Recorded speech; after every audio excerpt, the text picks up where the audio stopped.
see, Pete didn't eat his cookies that they made for his birthday. He's still trying to be, semi-healthy. All right, this is my portion of the interview.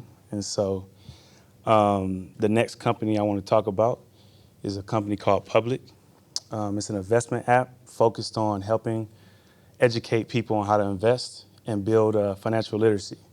The mission is to make the public markets work for everybody. And I think it's important for me because it was something that I wasn't taught growing up in school. I was always taught on, basically working hard to make money versus, figuring out ways to make money work for yourself.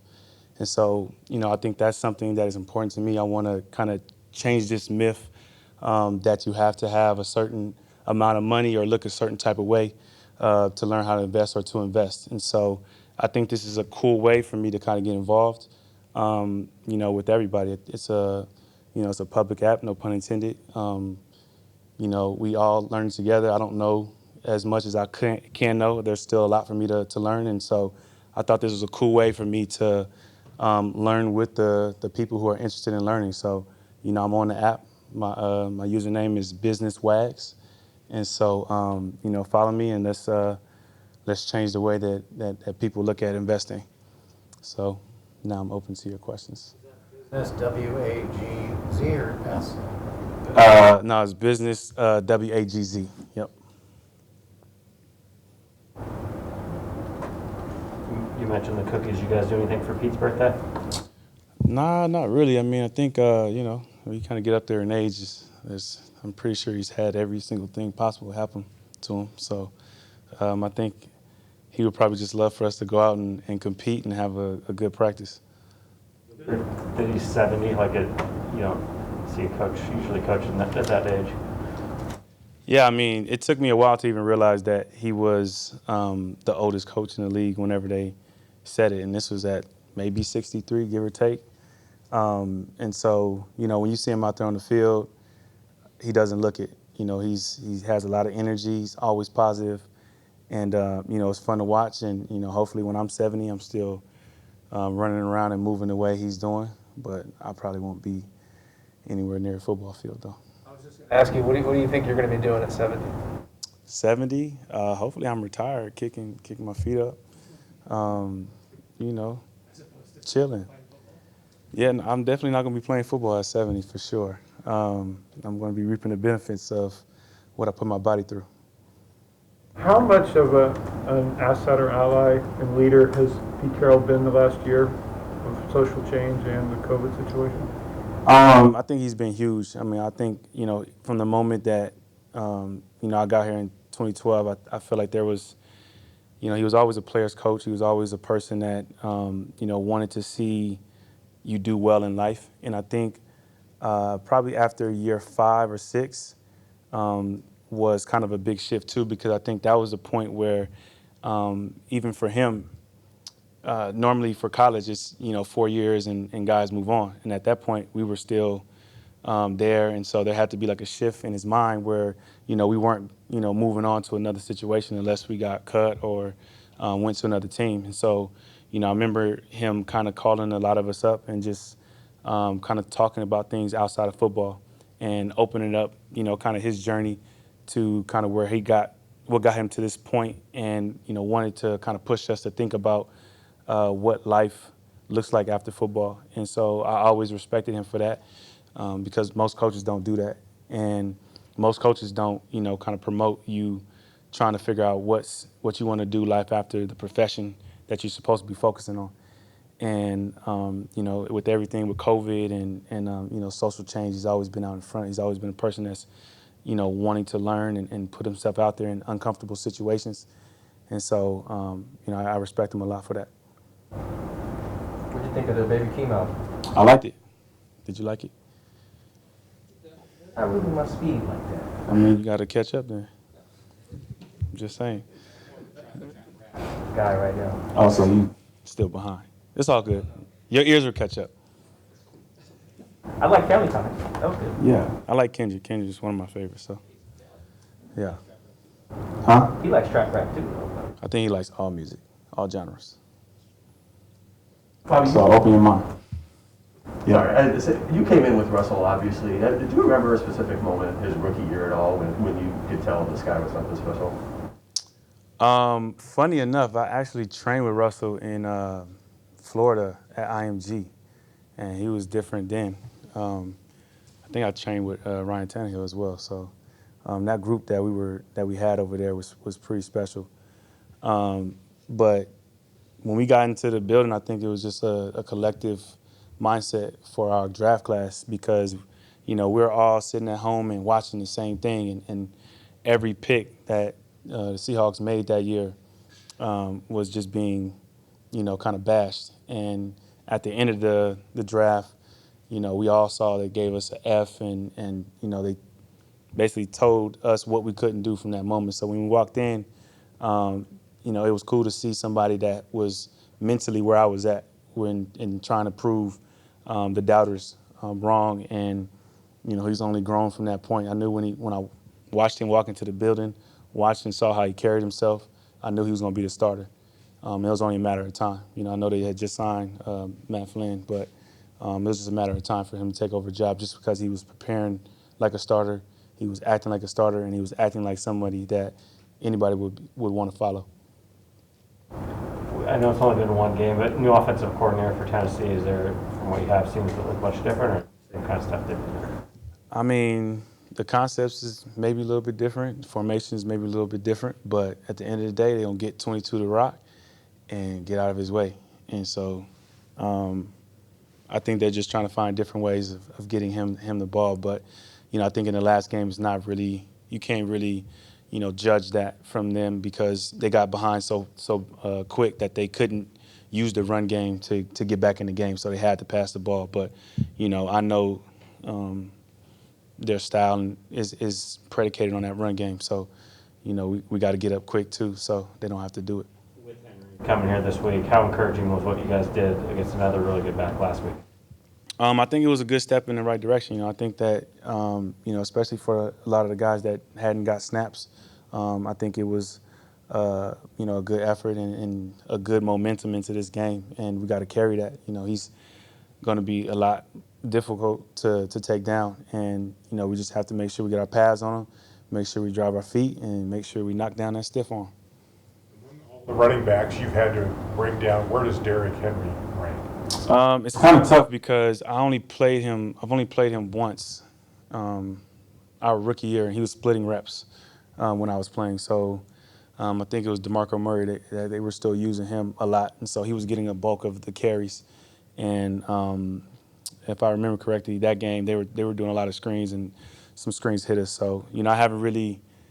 I had like one play where I shot a gap and I tackled him, but as far as like a complete game, just having to take him on, I haven't really got a chance to hit him like that. But watching the film, he's definitely up there for sure because he's a hard guy to tackle. He's big, he's fast, he can do everything a lot of the smaller backs can do. And if the quarterback doesn't see something downfield, he's going to check down to him, and he can fall forward and get 5 yards. So it's definitely going to be a challenge. Your first 8 years, every home game, there was this cauldron of noise to where you couldn't talk to the guy next to you, essentially. And then last year, nothing. How would you describe just what last year was like in the silence of playing defense at home without any noise like that? I think it was fun at first because you got to hear what the coaches say during the game that you may not hear. And you got to hear some coaches that don't cuss a lot during the game. So that was very interesting. But after that, just having, like a game like the Patriots game where we make this crazy stop and there's not any crowd noise and things like that, it obviously, played a factor. And then it's, we use it to our advantage as well because when teams come in, maybe they're a no-huddle team or a team that likes to make checks at the line of scrimmage, they have to minimize their plays because the communication is not great. And so I'm excited to have that back, excited to, I guess, lose my voice and not be able to hear again, and it should be fun. Considering the new pieces you have on defense from 2019, is there a level of relearning how to non-verbally communicate that has to happen this week to get ready for what you'll experience on Sunday? Yeah, 100%. And I think there's definitely a level of over communication that has to happen too, just to make sure everything is clear. Because, in the road games or games like last year, you can kind of get a confirmation because a person can hear you, but in this game, could be a chance where somebody might not hear you, so you can't take any chances whether the person heard you or not. You just got to just do it and, overdo it and make sure that we're all on the same page, especially, playing a good team like this. The pumped-in crowd noise compared to the real thing. I mean, it was nothing. It was fake. They had it at a certain level, like 60%. So it really wasn't. I didn't really notice it, to be honest, because they didn't. Like, once you set it at a certain level, you couldn't raise it. So whatever it was in the beginning of the game wasn't going to be like that towards the end. And so that's the difference. Like, it's going up and down constantly throughout the game, depending on the plays we're making. So, DK can make a big play or Russ can make a big play, and the level was still the same. Versus, if they did that with our fans, they would go nuts and you wouldn't be able to hear. I'm pretty sure they got a little alcohol in them too, so that probably raises the level too. So it was easy to hear the conversations on the sideline, even when they were pumping in that crowd noise. Yeah, for sure. It was super easy. It was even easy to hear the guys, hearing the offense. Sometimes I was like, dang, they're running really basic stuff. Like they would say, hey, tight end, run out. And I'm like, we can hear that. Yeah.